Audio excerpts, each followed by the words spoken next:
I will call this meeting of the San Gabriel Valley Mosquito and Vector Control District to order this Friday, February 10th, 2023. And if we could just start off quickly, if Mr. Farnick could just give us a brief overview of the holding of our meeting virtually. Sure. Good morning, everyone. This meeting will be conducted. Oh, I lost my. There you go. This meeting will be conducted under the guidance of AB 361, which is the continuing resolution that was passed by Governor Newsom to allow for public meetings to conduct virtually. So we will move forward with this morning's agenda via Zoom. Thank you very much. And I will call upon Lloyd, could you lead us in the pledge this morning? I sure would. Would everybody put their phones or computers on mute and stand and face the flag? Repeat after me. I pledge allegiance to the flag of the United States of America and to the republic for which it stands, one nation, under God, indivisible, with liberty and justice for all. Thank you. Thank you very much, Lloyd. And now we have the announcement of newly appointed trustees. They were just sworn in this morning. And were you going to do that, Cecilia, or am I doing that? You can go ahead and do that unless. And it's Henry. And Henry, can you pronounce your last name for me? Where's Henry? Aviles. Thank you very much. We have Henry Aviles from Alhambra for a 4-year term. And then Michelle, and he says, call him Cash. And so welcome from Laverne, and he is also a 4-year term. Thank you for joining us this morning, and congratulations on your new appointment. So welcome to the board, both of you. Thank you. Appreciate you guys all, and appreciate our veterans that serve. Thank you. Thank you. And then if we could proceed with roll call. Yes, one moment here. Okay, Alhambra. Here. Arcadia. Azusa. Here. Baldwin Park. Here. Bradbury. Rick Maricat here. Claremont. Corey Kaleka, present. Covina. Duarte. Margaret Finley here. Almani. Velasco present. Glendora. Present. Industry. Irwindo. Irwindale's here. La Puente. Here. Laverne. Here. Monrovia. Here. Monterey Park. Here. Pasadena. Rachel Johnbeck, present. Pomona. Here. Rosemead. Present. San Dimas. Vienna here. San Gabriel. Menchaca, present. Sierra Madre. Here. South Pasadena. Joe here. Temple City. Here. Walnut. Alan Wu here. And West Covina. Here. Thank you. With that, we do have a quorum. Okay, and many of you will notice that Los Angeles County is vacant. And we found out, well, it was after our January meeting that Mr. Bisner, Jamie, had passed. And our hearts and prayers go out to his family. And we had not, he had passed, and I can't remember the exact date. Cecilia. Yes, I believe it was at the end of the year, December 30th. It was the date, I believe it was. Right. And we didn't get notice of it until after our January meeting. At any rate, we are very saddened about that, and our hearts and prayers go out to his family. And I will just leave it at that. Then moving on then to our order of business. I don't believe we do have a change in our order of business, and we are going to take the item 5, consider annual audit for fiscal year concluding, excuse me, June 30th. We're going to take that, we're going to switch it with the presentations from Jason. So we will be making that change, but I don't believe there are any other changes, correct? That's correct, yes. Okay, and then we will move on to item 2, opportunity for public comment on non-agenda items. Did we receive any requests for public comment? No public comment. Okay, all right. And I'm not seeing any raised hands, so we will close that portion and we'll move on to item 3. And that is our consent calendar items. Of course, I don't have it's items 3.1 to 3.8. President Shevlin? Yes. Excuse me, I'm sorry to interrupt. I do want to make note for the record. The dates listed on the resolution in the agenda packet, there will be a revision to the dates, the end date. Currently, it states February 10th, which is today through March 12th. We will be revising that end date to February 28th. So it coincides with the expiration of the executive order that allows for this form of teleconferencing. Great. Then were there any other requests for public comment on our consent calendar? No public comment. Okay. Finley then- move consent. Thank you. Like I second. And that is with that one change in item 3.1, with changing the date of March 12th to February 28th. And with that, then we'll take a roll call vote. Thank you.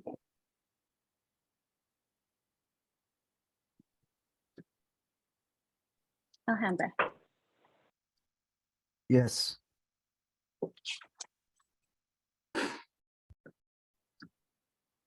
I'm sorry, bear with me. Arcadia. Arcadia.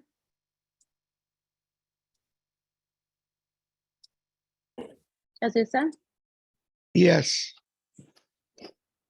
Baldwin Park, Yes.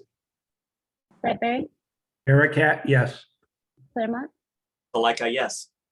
Covina, Yes. Duarte, Finley, yes. Amani, Yes. Jerry Glasgow. Glendora, Yes. Industry. Actually absent. Erwindow, Yes. La Puente, Yes. Laverne, Yes. Monrovia, Yes. Monterey Park, Yes. Yes. Pasadena, Yes. Pomona, Yes. Rosemead, Yes. San Dimas, Yes. San Gabriel, Yes. Sierra Madre, Yes. South Pasadena, Yes. Temple City, Yes. Walnut, Yes. and West Covina. Yes. Thank you. With that, the motion passes. Great, thank you very much. Then at this time, we will take item 5 before item 4. Consider annual audit for fiscal year concluding June 30th, 2022. And so I'm going to turn this over to Lloyd Johnson, and he will introduce Mr. Kmart.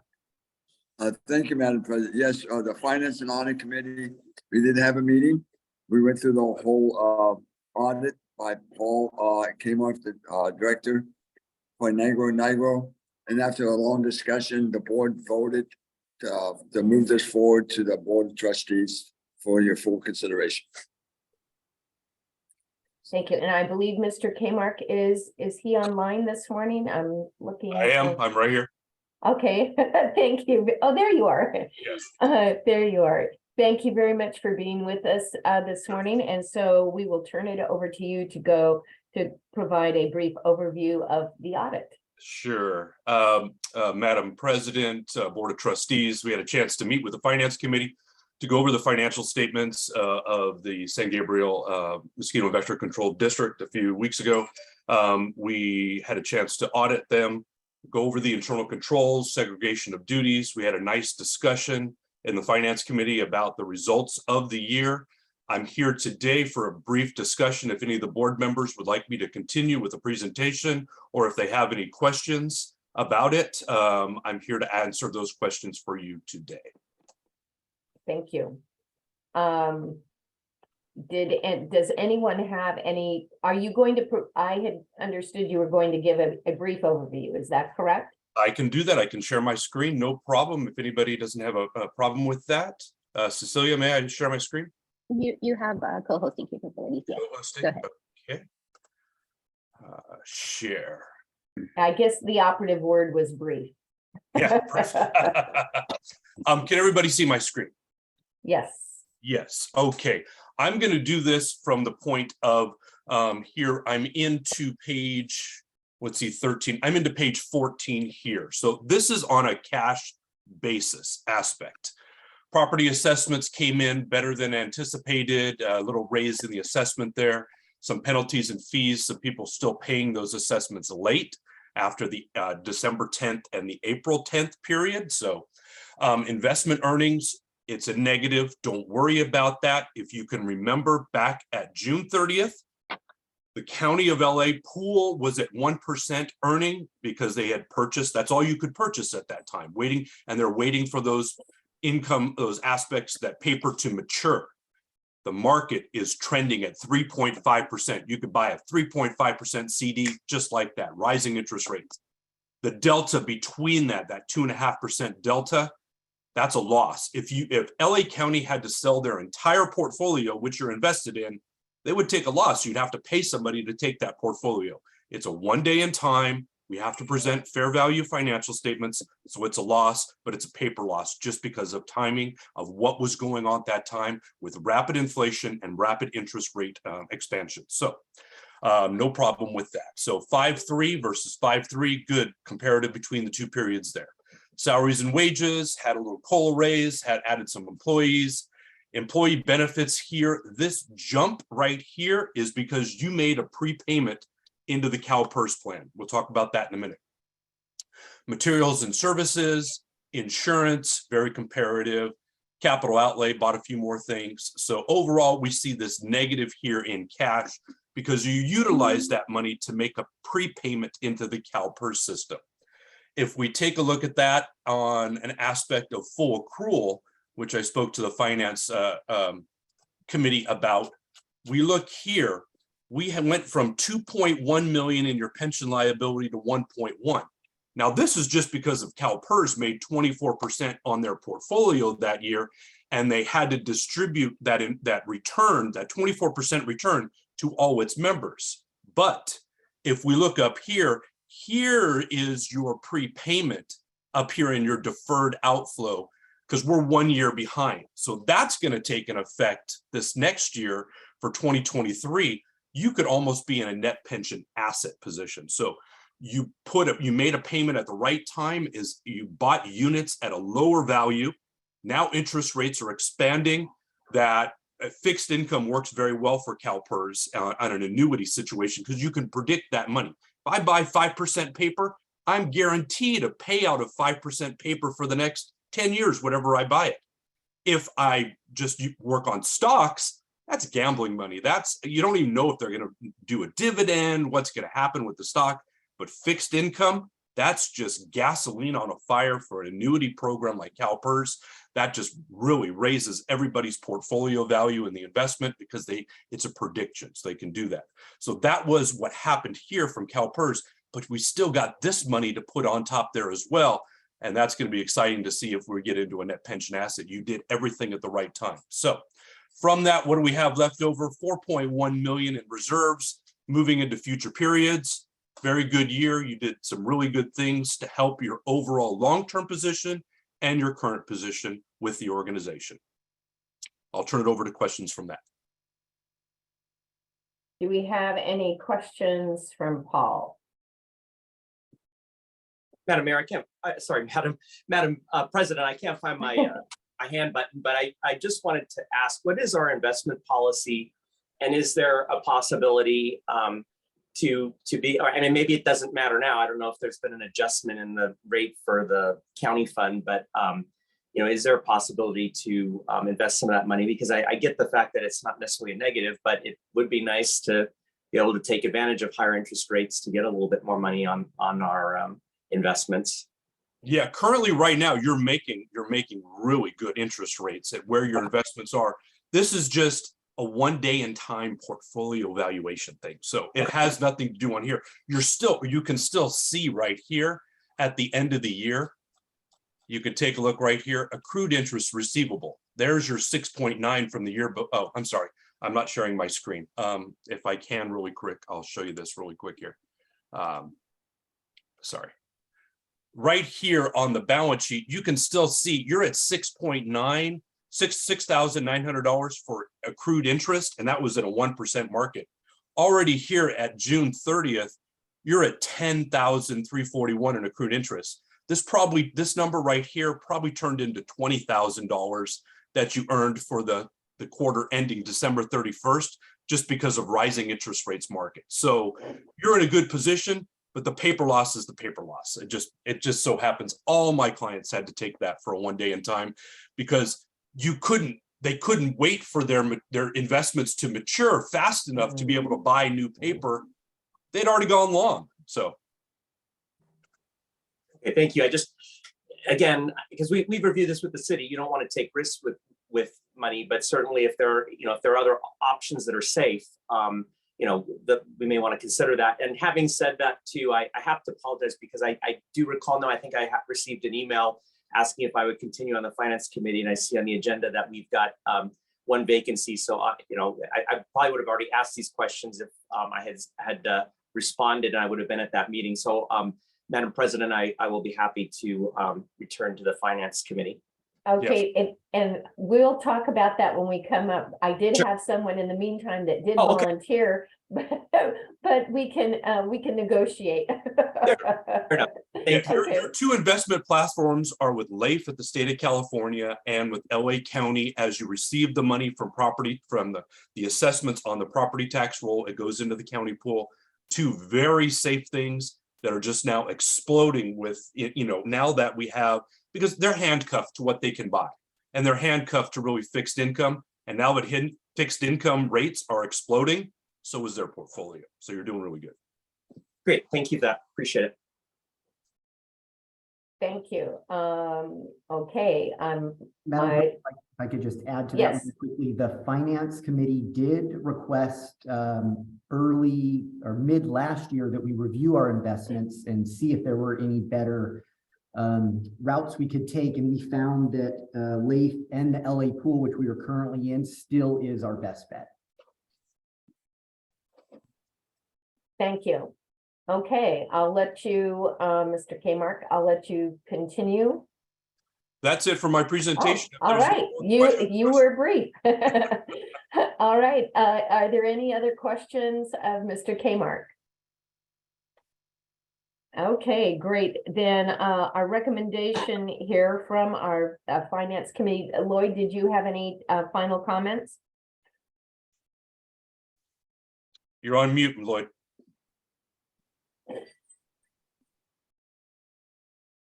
He's on mute. You're muted, Lloyd.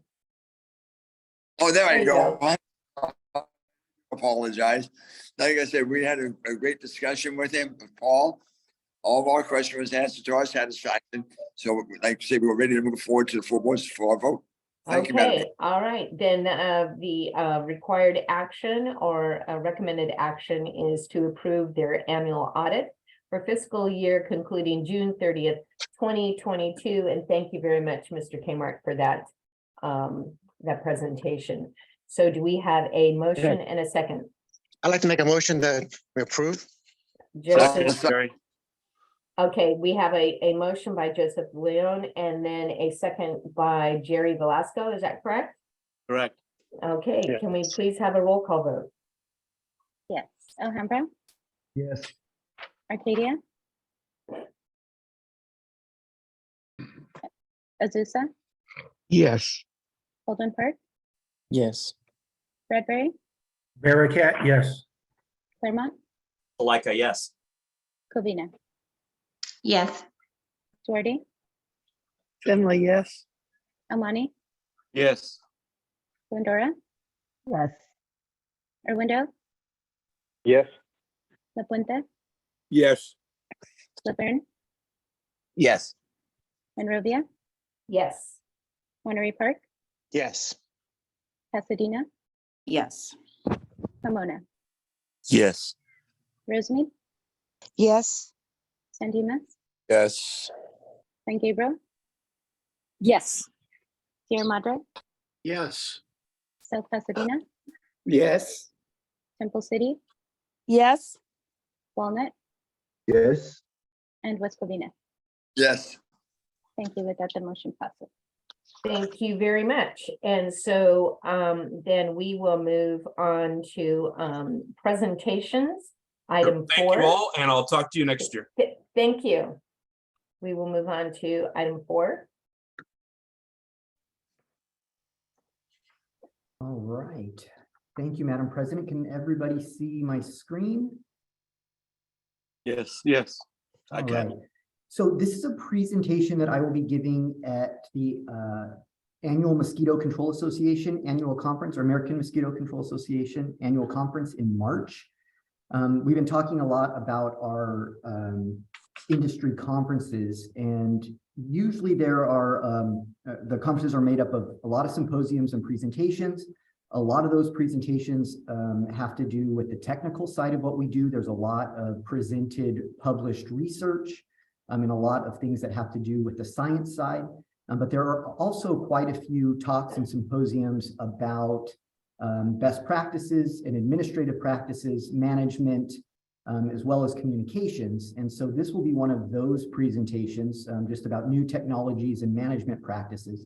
And so I thought it would be good for the board to hear, one, what we'll be presenting at the national level, and then two, the information is also really great because it has to do with some of the novel technologies and techniques that we're using to improve our operations. So in 2020, workloads really started to increase for us. Our field teams were spread thinner and thinner, and we started looking for ways to do more with less. And so during this process, we realized that we really weren't doing a great job of forecasting our future work. And we had a lot of field data, and we had a lot of assumptions about field work, but we needed a way to test our assumptions and optimize our historical data so that we could deploy resources better and more efficiently. And so over the last few years— Can we stop just a minute, Jerry? I don't know what's going on, but somehow we're getting, I don't know if everyone can see that. Right. Sorry red- about that. My mistake. My mistake. Thank you. I didn't really notice. That's funny. All right, let's see if it'll change when I change the slide here. All right, so over the last few years, we started developing new tools and procedures to really optimize our forecasting ability. Okay, let's see. Let's see, Jerry, can you try and clear your screen there? Otherwise, we'll have the— Okay. How do I do? What do I do here? Let me see if I start over here. Sorry about that. No problem at all. There Okay. you go. We got it? Okay, All right. keep your hands off your computer, Jerry. Yeah, keep my little finger out. All right, so we'll start with some of our recent operational challenges that kind of fueled this work. And so first and foremost, the demand for field work has been steadily increasing due to invasive Aedes, also a growing number of service requests and an increased burden caused by imported disease surveillance and response. And so it's really become more and more important to make every minute count, especially out in the field. And so we found ourselves increasingly forced to make more compromises and prioritize some work locations over others. And this led us to a second problem. We found that we lacked the tools and data necessary to accurately measure workload and forecast seasonal fluctuations in demand. And so instead, we were making a lot of assumptions about how long it took to complete individual tasks in the field. And this is important for two reasons. The first we've already talked about, and that's just getting the right people in the right places. But the second wasn't so obvious. We found that these varying interpretations of workload could really be a source of contention and animosity, some obvious and vocal, but usually it just kind of simmered under the surface, ultimately hurting morale. And so in response to these challenges, we developed 4 goals. First, we wanted to develop a way to accurately measure and standardize fieldwork to create responsible expectations. Next, we wanted to develop tools and procedures to better understand real-time workload and accurately forecast future demand. And then we wanted to use those new tools to maintain consistent and realistic expectations, to perform consistent preventative site maintenance year-round, and to make educated decisions when reprioritizing work and reallocating resources. And then finally, through a standardized and transparent process, we hope to reduce stress and increase morale for our field staff. So we started by collecting data, and we decided to focus on 2 areas of our field operation: more accurate and strategic activity tracking and an average time calculation for common site types. And then, of course, accuracy and consistency was critical in collecting a usable data set. So rolling this out to our field staff and getting their buy-in and support was very important. So let's look at our activity tracking. Map Vision, which is our data management system, already had a very good tool available, and we just needed to use it more robustly. And so with this tool, we can identify key activities performed by staff and track how much time is spent on each. So when an activity card is open, it tracks the amount of time spent on that particular task. And when rolling this out, we wanted to start simple with just a few tasks and really focusing on accuracy and letting that build over a 3 to 5 year period. And so this wasn't designed to be used for individual oversight or disciplinary action. And from day one, the information that we collected was completely transparent and was shared with the entire team. And so here is an example of a single technician's weekly activity time. And we track things like travel, administrative time, meetings, special projects, and of course, all different kinds of individual field activities. And so now that we have this data, what exactly are we going to do with it?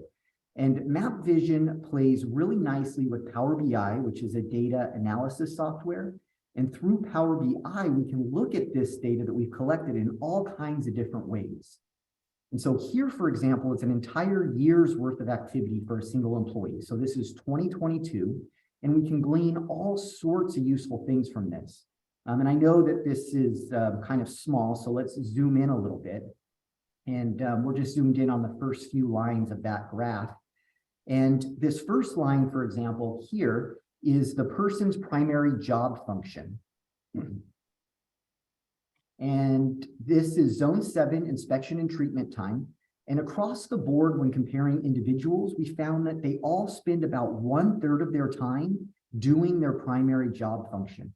And when I first saw this, I was actually really surprised by that, because I assumed before we started this process that this should have been much higher, a much higher percentage of their day. And my assumption caused unrealistic expectations. And so now with this data, we can set realistic standards and best practices, and we can see exactly what's happening in the field. And we can also look at the type of activities that are pulling our staff away from their primary duties, and we can assess whether these were valuable or even necessary compromises. Another way we look at this data is by month for an entire year. So here is all tasks, all employees for 2022. This is all of our activity data for last year. And we can see how our focus shifts to prioritize different tasks throughout the year. And we can see how demand in different zones and regions changes throughout the year. We can also use this data to make sure that our actual work product is in line with current goals and priorities. We can also track trends over multiple years, and then that will help us forecast and set future goals and incentives. The Power BI database is updated in real time, and it's completely interactive. And so we can pull data based on dates and times, based on employees or tasks.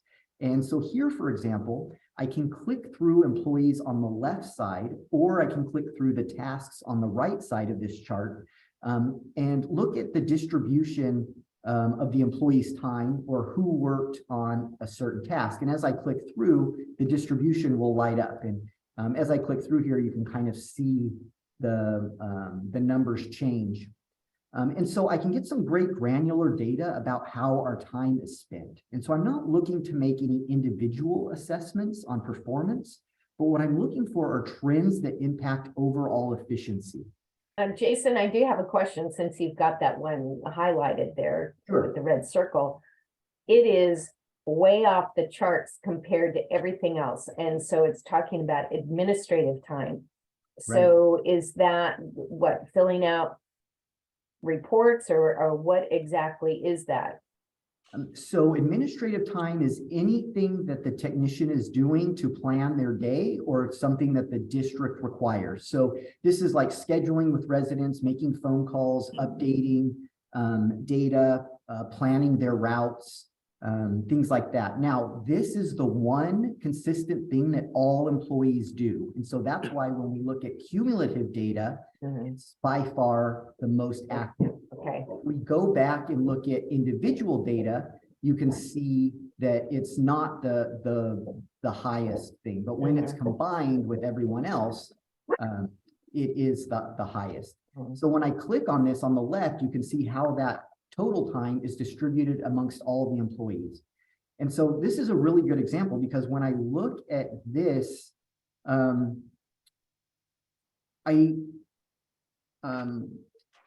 I can see, are people spending more time on this task? Are the people who are spending more time on this task, are they more organized?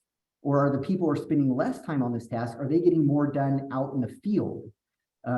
Should there be a maximum standard for this particular activity? Does experience and tenure of employees positively or negatively impact this activity? So how do we identify who does this particularly well, and then develop best practices to improve our training programs?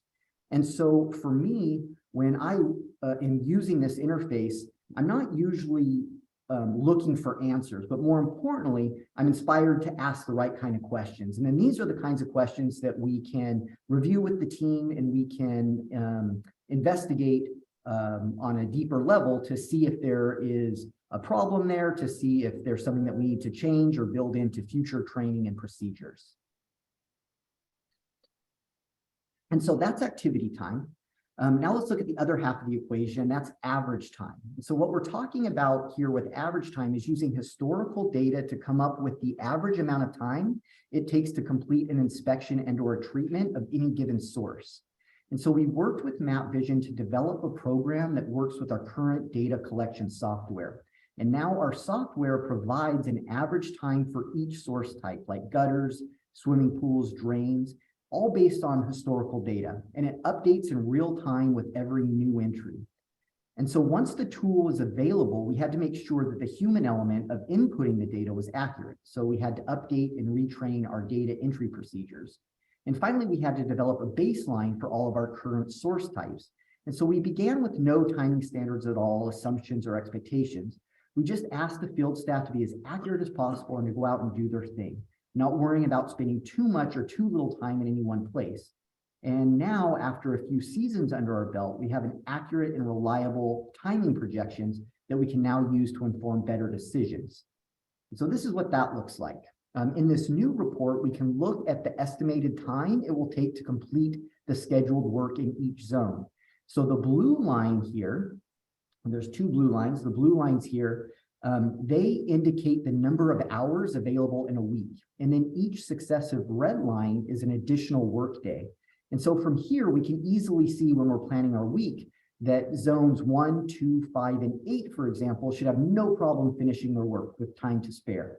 But we see the estimation for zones 3, 4, 6, and 7 based on scheduled work. Those zones, those zone specialists, they will not be able to complete their work unless we provide them additional help. And so if we have seasonal help, we know exactly where we need to put them.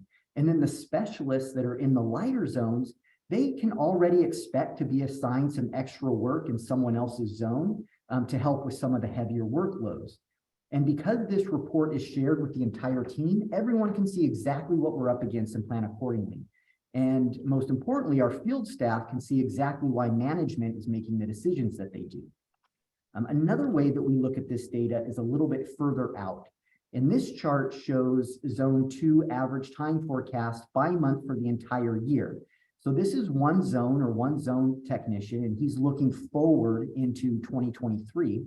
And this red line here indicates the maximum hours that this zone specialist has to work with for the month.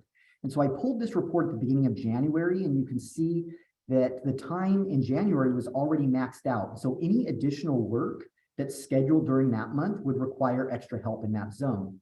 And so this report is an extremely valuable tool for a zone specialist because they have always been able to control when and how they schedule their inspections. And sometimes they don't have much of a choice. Things need to be done urgently or at a specific time, but most future work can be shifted around slightly depending upon the consistency of the source, the breeding source, the type of pesticides that have been used in the past, and or the time of year and the weather conditions. And so they can look ahead and shift their scheduled appointments and plan accordingly to make sure that they can handle the workload. This data is also linked to Power BI, and on this dashboard, specialists can check demand in real time from a number of different perspectives. So you can see on the left side here that we can view average time data by day, week, month, year. We can look by individual zone or a combination of zones. And we can also see on the top right the breakdown of the scheduled source types. So right now we're looking at a 2-month period for zone 4. And we can also look at that same period for zone 7. And I'll click back and forth a couple of times just so you can see that each zone is a little bit different. And so these zones require a different strategy for success. And now instead of a one-size-fits-all approach, each of these specialists can use this forecasting tool to plan for unique characteristics of their specific region. And ultimately, this is what we're trying to achieve. So here we're comparing 2022 results from 2 different zone specialists. And as you can see, the orange line here is pretty wild. So this is the average time that was spent in their zone week to week. So we have a 52-week period here at the bottom. And then this on the left side is time. And we can see how much time was spent each day doing zone work and inspections. And so with the variability of the orange line, this work resulted in a more chaotic workload over week to week. The blue line, on the other hand, is flatter, which indicates a more consistent workload. It's easier to plan for, less likely to cause undue stress. And so by planning future work more thoughtfully, we can create more consistent, more predictable, and more flexible working conditions. All right, so let's look, in conclusion, let's look at the implementation and results here. So first, we're seeing our field staff maintaining a much more consistent workload throughout the year.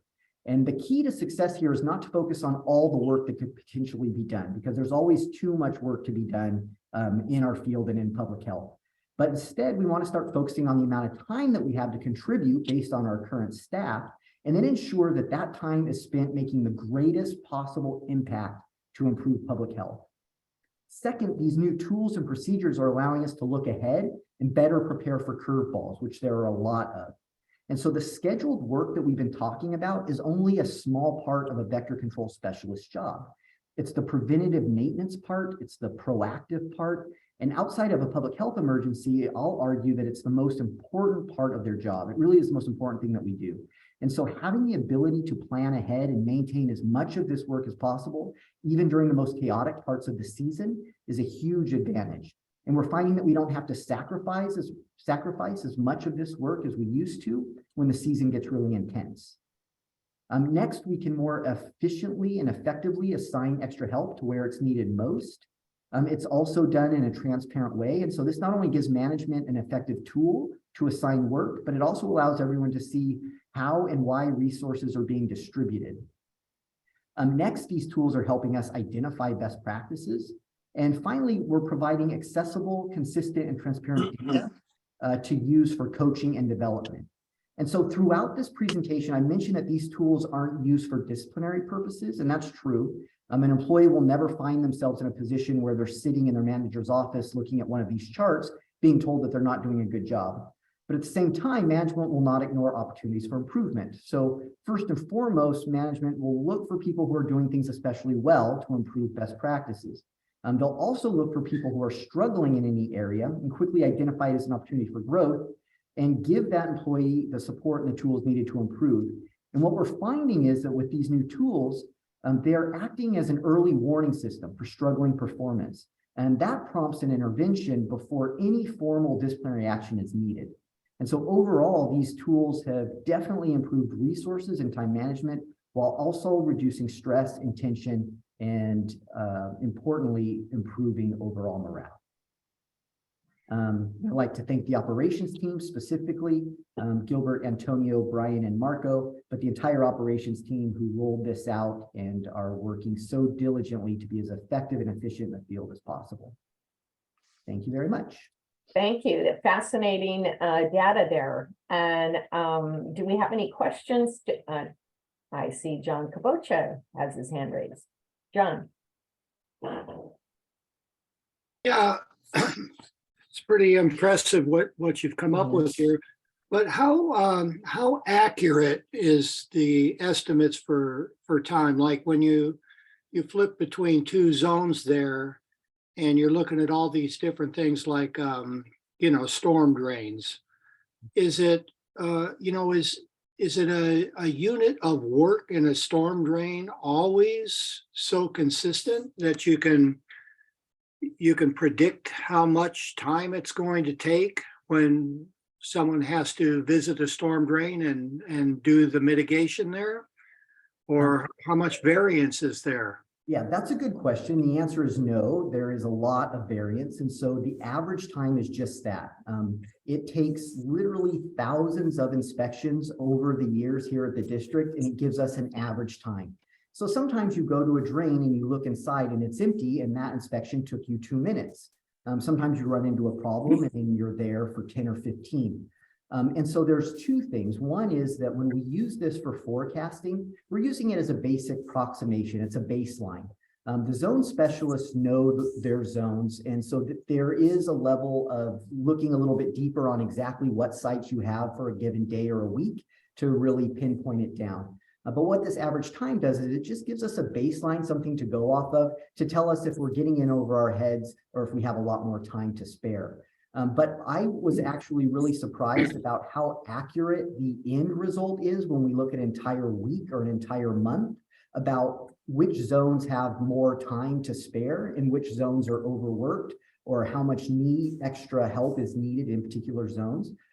It's not going to give us down to the minute, but the approximations have been very accurate in helping us assign resources. So for someone who, your tool predicts that the workload is going to be pretty light for a particular individual, I mean, they agree with that? Yeah, and we have a really great staff. Our morale and our culture is really good. And so we really trust the employees in the field. And so I've been really encouraged by the fact that people that have a really heavy workload, they could finish really early and say, hey, I'm done. I have a couple of extra hours to help. And conversely, when people that we expect have a light workload fill up their entire day and they call in the office and say, hey, I was supposed to go over to this other zone because I had a light workload today. I got caught up because that drain took longer than average. And we can check those results and see. And I think by just trusting our employees and using this tool as more of a reference than an absolute, it's been working out really well. Yeah, and I suppose if somebody was trying to game the system and you'd find out about it, I guess, over time, right? Because their workload would consistently show less than what they're reporting or something like that, I guess, huh? Right. And so though that the average time and the activity tracking work in two completely different ways. And so it really is, they're kind of a check and balance for each other. And so there are a lot of different ways that a lot of different control methods that we use to check to make sure that people are where they're supposed to be or they're spending the proper amount of time at any one particular place. So they log as soon as they start an activity, they log it and then log it again when they're finished? That's right. Yeah. And then there's also timing information. So the California Department of Public Health and pesticide regulations, we have to log when and where all of our pesticides are applied. And so that's just the third layer even on top of all of that. And so there's a lot of different time and places that technicians out in the field have to log exactly what they're doing and where they're at. And so through all these layers, it's not impossible, and we see it. We catch it quite often, not so much in recent years, but we do catch it where people are trying to game the system, but it's really hard to keep consistent all of the different things that monitor where they are supposed to be and how much time they spend. Okay, just one more question about the administrative time. You showed there, it looked like there was quite a bit of variance between technicians on the administrative time. I mean, how are you dealing with that? Are you, is that changing, or is there explanations for the variance, or? Yes, so really good question. These are all questions that we're asking now that we have baseline. So, is that 22% of average administration time, is that acceptable? Do we need to cut that down? Do we need to increase it? Couple of things to answer your question directly. First one is that different zones and different responsibilities require more or less activity time.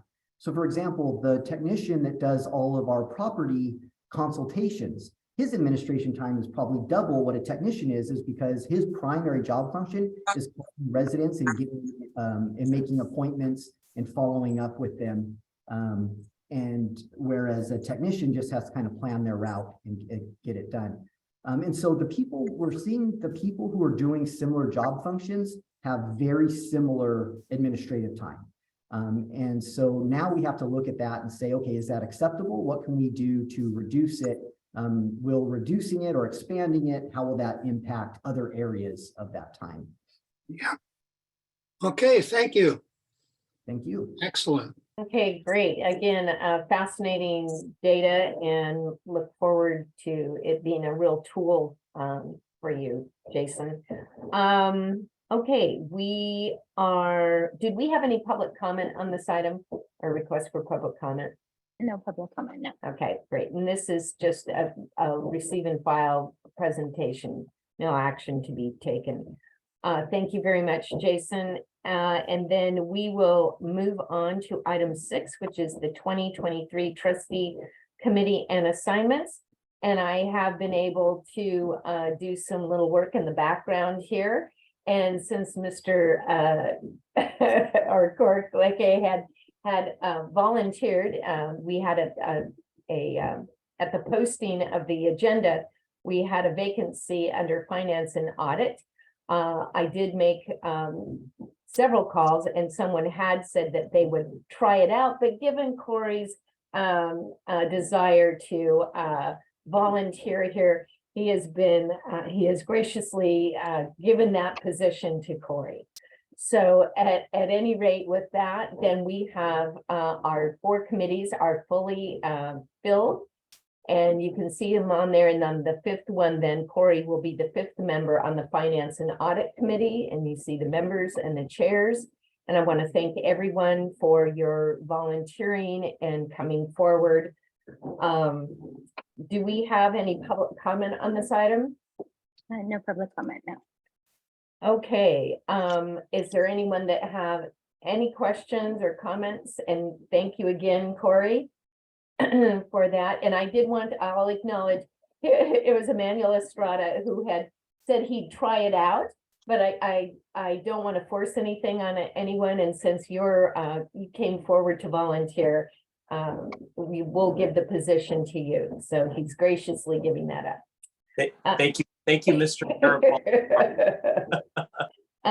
So with that, then, without any questions or comments or public comment, do we have a motion to approve our committee appointments? So moved. Like Claremont. Second, Vienna. All right, with that. That's a little self-serving, Corey.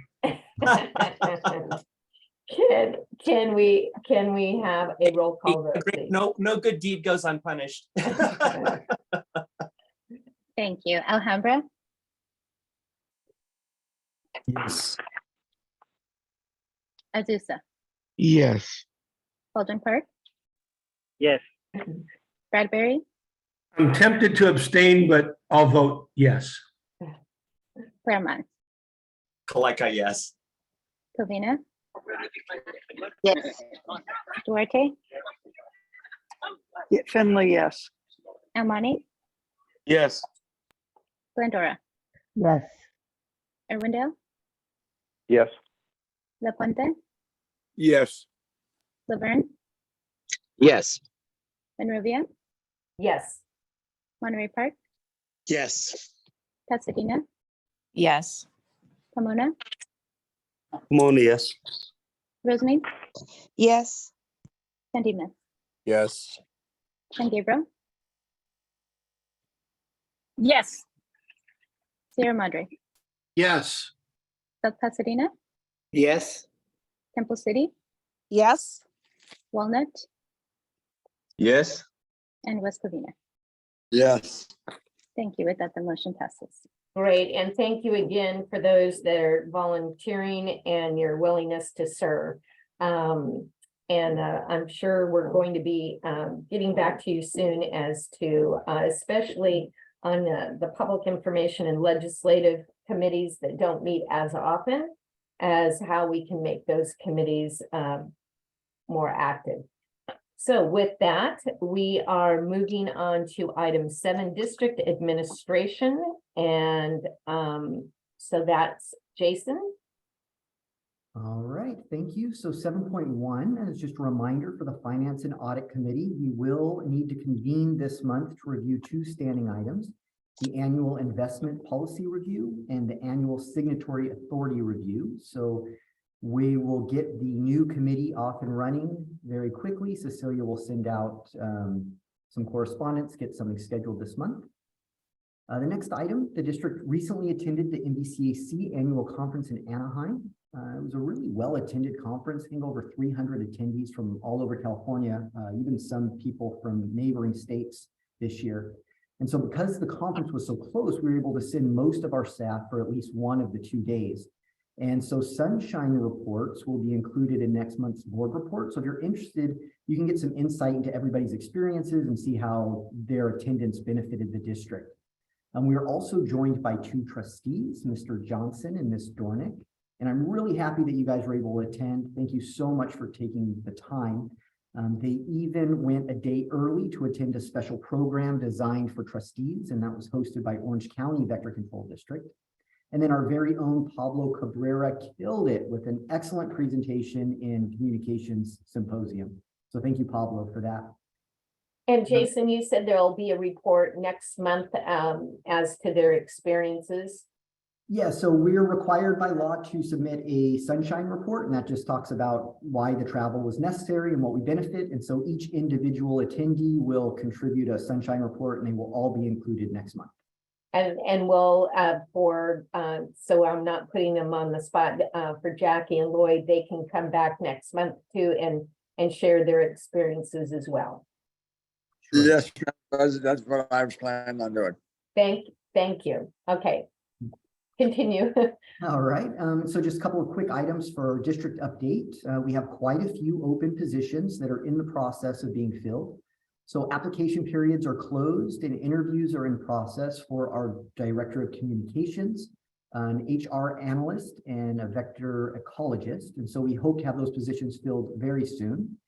And then district management met last month for some strategic planning. And so I'll have a strategic plan to present to the board very soon. And that concludes my report. Great, thank you very much. Was there any request for public comment on the district administration report? No public comment. Thank you. Did anyone have any questions for Jason? Okay, moving on then to item 8, the committee reports. I think we had our finance report. Anything else to be reported? There was none, no. Okay, great. And then trustee reports. Does anyone have a report to be made? As I mentioned, for Jackie and Lloyd, they can come back next month and give a full report on their attendance at the conference.